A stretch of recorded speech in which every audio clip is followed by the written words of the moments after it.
ini karena setiap cerita berkesan di hati. Ya, berbicara soal pengobatan alternatif, saya punya satu liputan tentang pengobatan alternatif yang kalau menurut saya sih, aduh, rasanya ngilu ngelihatnya. Tapi untuk lebih tahu lebih jauh, apa sih liputannya? Ini dia untuk Anda.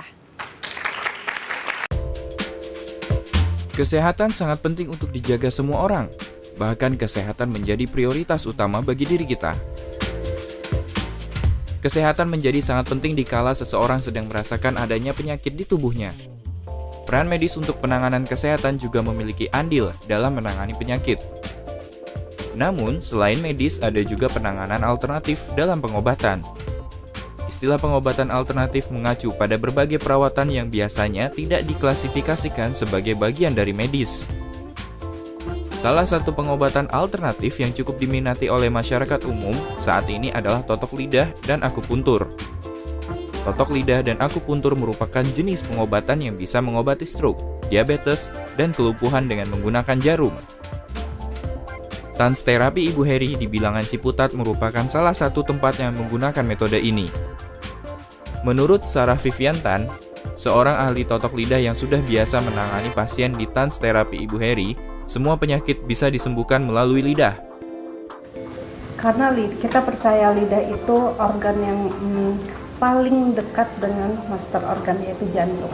Jadi jantung itu yang mengontrol segala organ-organ tubuh yang lainnya. Banyak sekali penyakit yang bisa disembuhkan dengan totok lidah ini. Salah satu yang berhubungan pastinya harus berhubungan dengan saraf itu sendiri.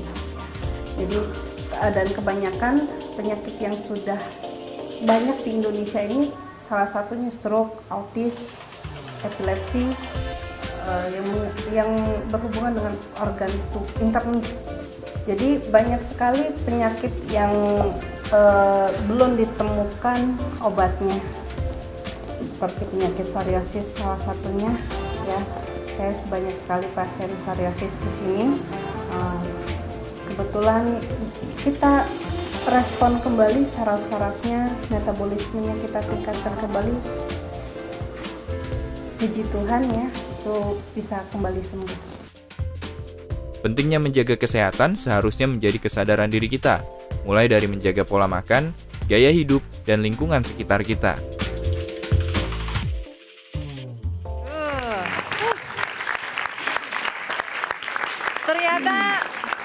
Ternyata pemirsa semua ngerasain hal yang sama ya, langsung begitu tadi ngeliat lidahnya di langsung ya gitu semua ya. Tusuk jarum ini. Iya itu kayaknya saya pernah gitu nggak berhasil, salah jarumnya pakai jarum jam.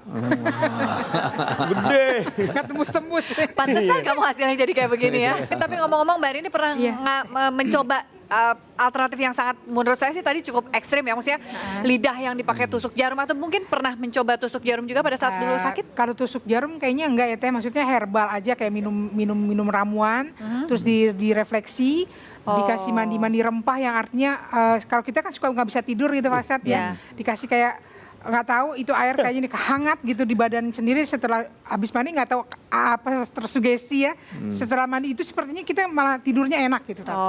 Artinya ya nggak tahu ya apakah itu juga menyalahi aturan Islam, barangkali dengan mandi yang dikasih dengan rempah-rempah menurut si herbalnya itu. Memang sebelum mandi rempah-rempah itu rasanya kayak apa? Saya nggak bisa tidur Teh.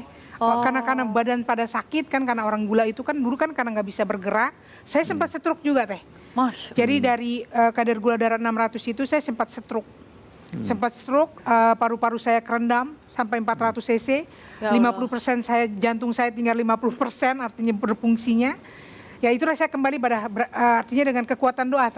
Saya percaya dengan kekuatan doa bahwa Allah menurunkan penyakit, pasti ada obatnya. Cuman kita kan berusaha untuk mencarinya itu. Ada terapi fisik, psikis, dan rohani. Karena tiga-tiganya berpengaruh. Orang itu kadang-kadang sakitnya fisik, bisa ke psikis, bisa ke rohani. Sakitnya itu dia sakit fisik memang, tapi nggak sembuh-sembuh. Maka dia putus asa. Nah putus asa ini penyakit psikis. Kalau udah putus asa, menyalahkan Tuhan, itu sudah termasuk penyakit rohani. Tiga-tiganya sangat berpengaruh. Contoh, di zaman sahabat pernah terjadi orang sakit karena psikis, bukan karena fisik, namanya psikosomatis. Maka terapinya juga psikosomatis. Suatu ketika dia berjalan di satu padang pasir, tiba-tiba dia haus. Karena haus dia ada oase, ada wadi, maka dia minum. Ambil itu air minum, diminum, lega. Tapi belum cukup, dia mau minum lagi. Ternyata banyak anak kodok. Akhirnya, waduh, Midok berat. ya? Iya, midok. Akhirnya apa dia katakan? Oh, berarti tadi yang saya minum sudah kemasukan Adanya, kodok banyak. iya. Maka dia sakit, nggak mau makan karena mindsetnya kalau saya ngasih makan berarti ngasih makan kodok juga. Akhirnya terapinya juga psikis. Ini salah satu terapi psikis. Terapi psikisnya gimana? Oke, wah, datang ke dokter, datang ini karena 7 hari nggak makan nggak minum, otomatis semuanya menjadi melemah. Kata dokter, ini bahaya. Sudah 7 hari, berarti anak-anak kodok itu sudah beranak pinak banyak sekali. Nah, maka ini harus dikeluarkan. Caranya gimana? Sudah ditutup itu mukanya.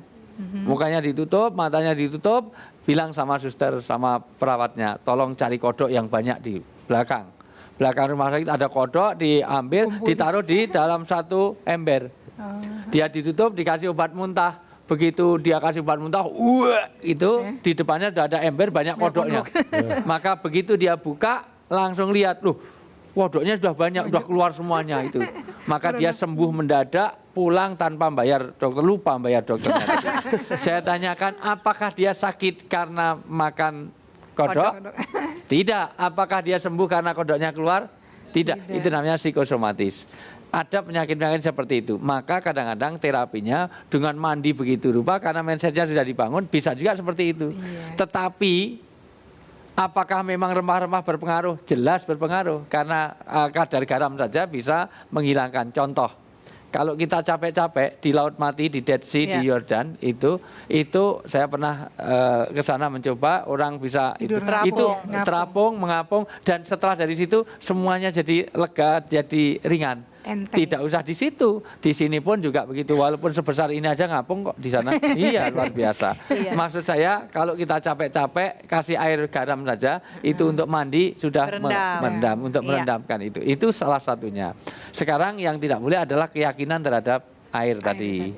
Airnya harus dengan 7 sumur, harus kepada Mbah Gambrong, ke sana kemari. Lah ini yang jadi masalah. Kalau berbicara tentang dokter juga kan sebetulnya seperti tadi ya Ustadz ya, penyembuhan dokter itu juga tidak hanya dengan obat yang kita minum, tapi kan sebetulnya sugesti ketika merasa nyaman dengan dokternya gitu kan. Kadang-kadang orang itu tidak dikasih apa-apa, yang penting kalau di Indonesia bagian timur harus disuntik. Suntik, ya misalnya contoh ya. Itu namanya satu Kadang terapi. sugesti juga Pak itu Pak. Iya, betul. Terus kalau yang pernah Pak, dulu bekam kalau nggak salah. Ya, bekam. Nah, bekam itu dalam Islam gimana Pak? Ya, itu jelas ada sunahnya, nanti saya bahas. Gitu. Iya, nanti kita akan bahas lagi, tetap bersama saya di sini di Cerita Hati. Cerita